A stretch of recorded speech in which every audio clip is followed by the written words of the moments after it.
Les Bleus ont battu l'Italie en quart de finale des Jeux Olympiques de Tokyo sur le fil mardi, 84-75, et se qualifient en demi-finale de la compétition.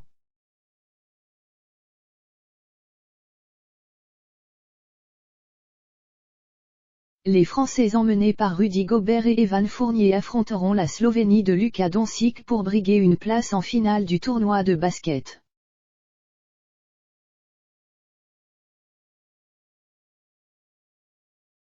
Ce n'était pas la grande bellezza, mais la Dolce Vita continue. Les basketteurs français ont bataillé pour écarter l'Italie, 84-75, de leur route vers les demi-finales et s'offrir 2 chances de médaille olympique aux Jeux de Tokyo, mardi à Saitama.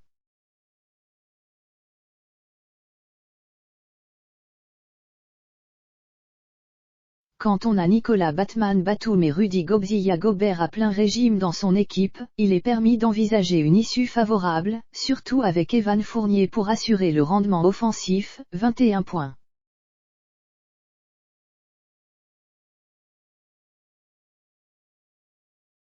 Pourtant que cette victoire fut dure à remporter pour aller dans le dernier carré.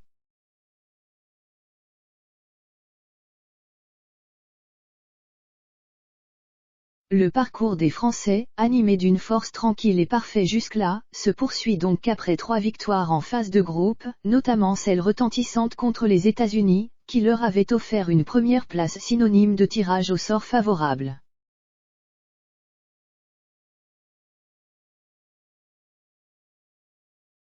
Il leur évitait de croiser l'Espagne, leur bourreau des 2 derniers Jeux au même stade, qui venait d'ailleurs de se faire éliminer juste avant par Team USA.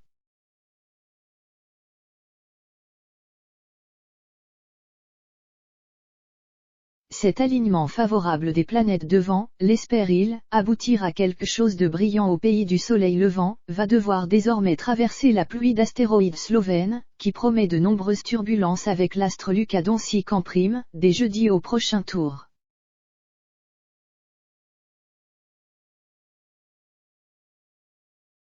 Surtout s'il commet autant de pertes de balles en attaque, 20, que contre les Azuris.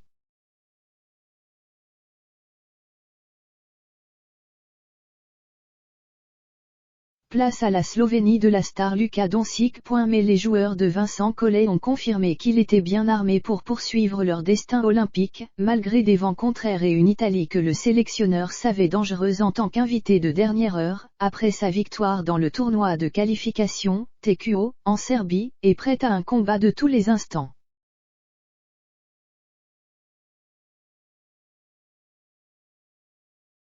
Cela s'est confirmé sur le parquet de la Super Arena, alors que les Français pensaient avoir fait le plus dur au 3e quart-temps, durant lequel ils se sont échappés au score, leur avance culminant à 14 points.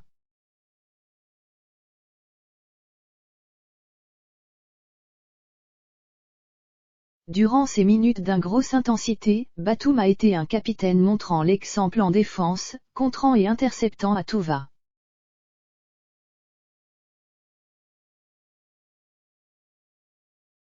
Il a fini avec 14 rebonds, 3 interceptions, 2 contrées nullement négligeables, 15 points dont un panier derrière l'arc qui a relancé la machine bleue au 4e quart-temps.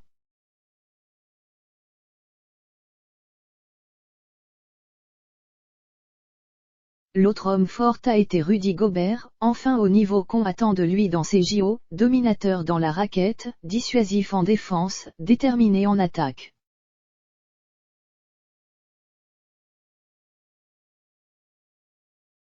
Le pivot a fini meilleur marqueur après un dunk à 360 degrés pour clore la marque après un ultime rebond de Batum.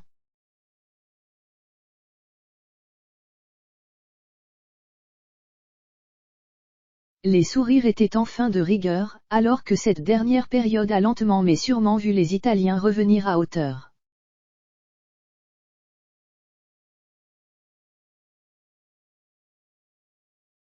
Justement parce que la défense s'est momentanément relâchée et que les offensives n'ont pas été létales.